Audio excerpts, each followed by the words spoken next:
Whatever else you may think of them, pretty much all the live-action Disney remakes are more interesting to view as cultural artifacts than they are as individual films, which isn't to say that I found mostly bad. If anything, the bulk of them have settled into complacent mode, just above average, and that frankly should be the baseline of expected quality when something's being produced by the biggest, most efficient commercial entertainment empire that's ever existed, which also now has access to and understanding how to actually utilize the social media panopticon to precisely predict and respond to global popular trends. So yeah, most of these have been fine, I guess, and though certainly no replacement for their predecessors. But the most interesting things about them to examine and to say about, with the outlier exception of complete reimaginings like Maleficent, tend to come from looking at them as vivisected art objects. What choices were made in adaptation, what cultural currents are being ridden, resisted, or responded to, which demographic is being serviced by which decision, etc. And Mulan arrives the most loaded of any entry thus far in that regard, not in the least because it was willed into existence as part of the ongoing push to further unify the Chinese and American side of the Mouse's post-national blockbuster game, but also, at least originally as scheduled, as part of the ongoing pivot to big-scale summer genre films that retain their scope and franchise ambitions, but feature diverse casts and creators and a heavy emphasis on female leads and directors. But it's also because, unlike other Disney princess properties generally based on often told public domain Western fairy tales, the animated Mulan was the first time most American audiences had heard of the story, whereas in China, the legend of Hua Mulan, who may have existed, or may not, or may be a composite of several different unrelated women, who also may or may not have had similar experiences and may or may not have existed across like an indeterminate period of about 300 to 400 years, give or take, in the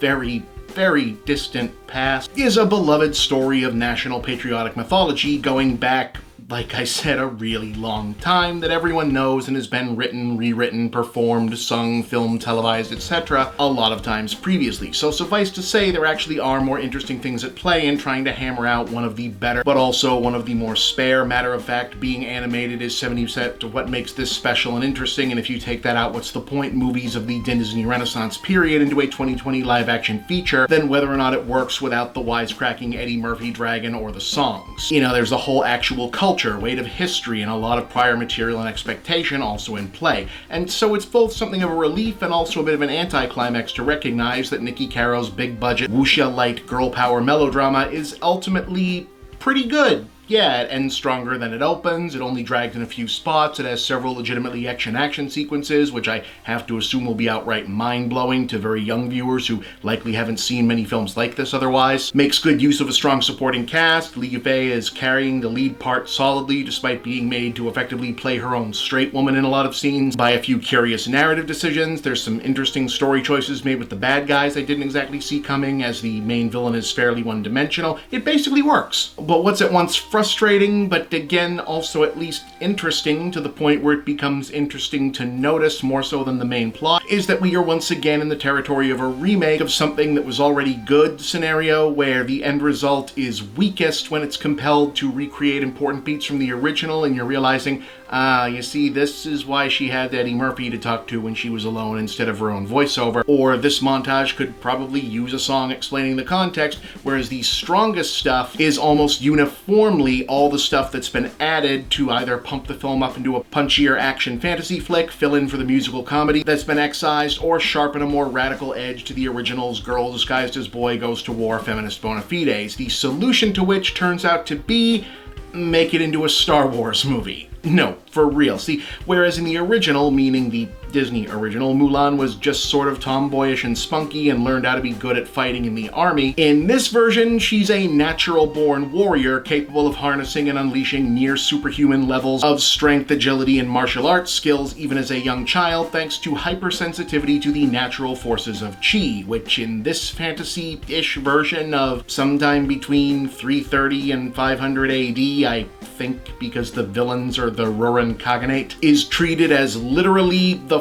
force, but also something women aren't supposed to have or use because that's called a witch. Yeah, so this allows the film to literalize the psychological narrative, whereby even though Mulan is the best soldier in her unit, despite trying to conceal the full extent of her abilities, because she's also doing a dark side, basically, by lying to everyone, she's not able to unleash the full potential of whatever jacked up Chi Kung Fu superpowers might be unless she comes out as being a woman, which is a problem she'll have to deal with and overcome because the main bad guy they're supposed to be protecting China from is backed up by an older, significantly angrier at the Chinese patriarchy, Chi-using warrior witch who's got way scarier powers and can take her in a fight, and yes, they do the we're not so different, you and me should team up thing with every bit of the quasi-flirtatious seduction to the dark side coding that one expects, because giving fanfic shippers something new to play with now is just another part of ancillary merchandising, and Disney is the Jeremy Wade of queerbaiting.